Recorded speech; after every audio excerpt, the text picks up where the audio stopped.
Good morning to all of you.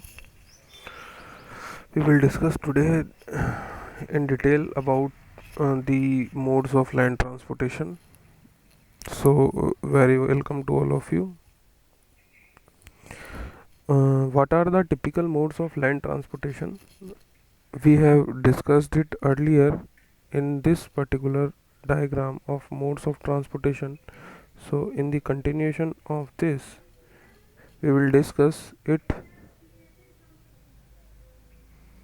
in detail the respective mode. First is land transport. Land transport may be classified in the following terms. As you can see, the pathways, roadways, tramways, and railways. We will take individual ways respectively. First is pathways. In remote villages, forest and hilly areas, pathways are important and mostly used mode of transportation. So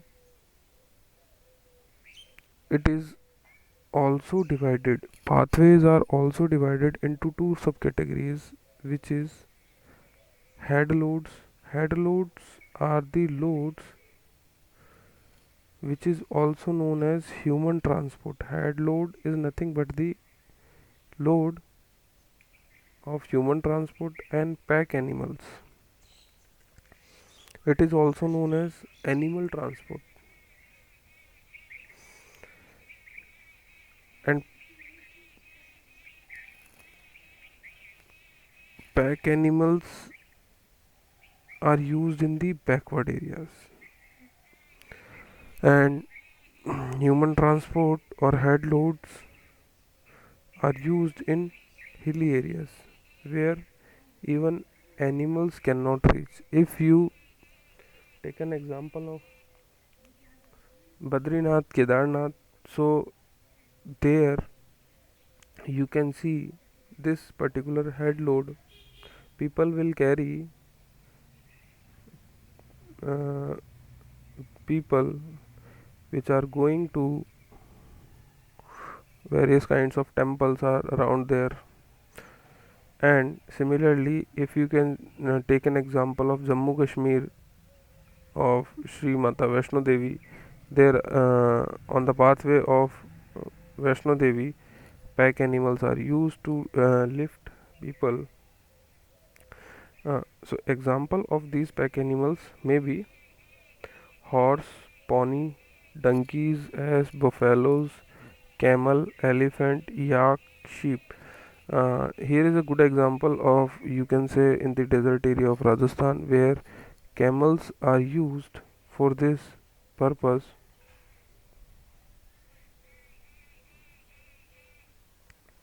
Now coming on the roadways, the second example of road transportation, it is roadways. In this roadways, uh, the laptop is slightly problematic.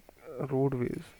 The roadways is one of the most important modes of transport, and the history of road transport started from ancient civilization. Gradually, it becomes more and more popular means of transport. Road transport further subdivided into vehicular transport and non-vehicular transport. So we will see what are these. What is vehicular transport and non-vehicular transport?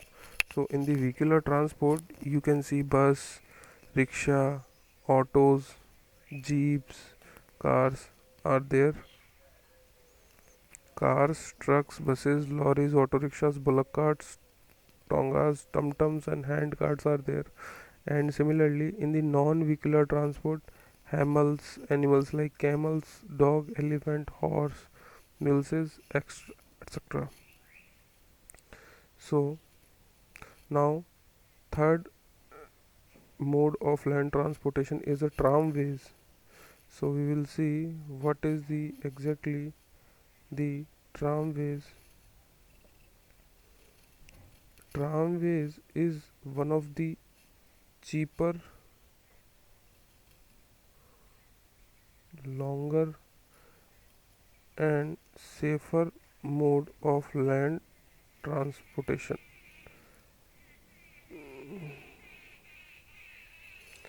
Safer mode of land transportation which is suitable in large cities. I have earlier explained to you about this tramways. In the larger cities, it is the best, cheapest, longer, quickest, and safest mode of land transportation. But it is having its certain limitation, like slowness. It is very slowly. It requires huge investment. Its inflexibility. Gradually, it is replaced by other means of land transportation. So there is a problem with tramways. It involves huge amount of investment, inflexibility, and its speed, its rapidness. It is very slow actually. So this mode of transportation are having various kinds of its limitation itself. Although it is the safest, cheapest, longer, and quicker mode of land transportation, gradually it is replaced by other means of land transportation. So tramways are getting replaced getting replaced by various other modes of land transportation. Now the last type of land transportation mode is railways. Railways, as all of you are aware with the railways is the pioneer of modern mechanical transport. So basically is a modernization of mechanical transport. So you can highlight this text or you can write it down in your notebook that railway is the best modern mechanical transport. It has brought the greatest revolution in the transport. As you can see, it is carrying lots of goods, lots of passengers in a single time through larger distances from one state to another state, from one country to another country. It accelerated commercial and industrial development of various countries. Exactly. So you have to send certain amount of good, or for an example we'll take a bike.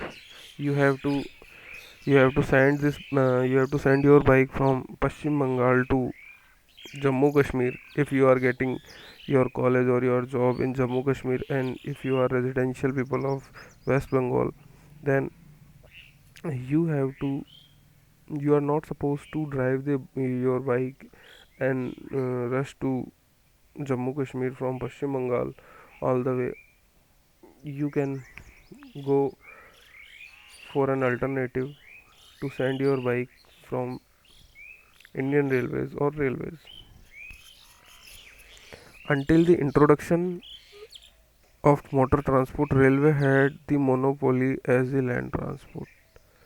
It is the important thing that is written over here. Before the introduction of motor transport, railways had all the monopolies of land transport in India. It is the principal means of transport. So today onwards, as of now in India, railways is the principal mean of transport, and you can see in the various metro cities like Mumbai, Delhi. Delhi Metro is a kind of railway, or Mumbai local suburban railways is the principal means of transport. It carries over 80% of good traffic and 70% of passenger traffic. It provides more than 60,000 kilometers of railways all over the country.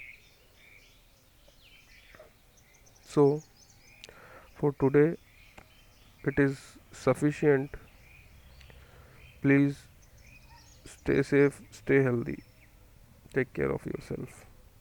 Thank you.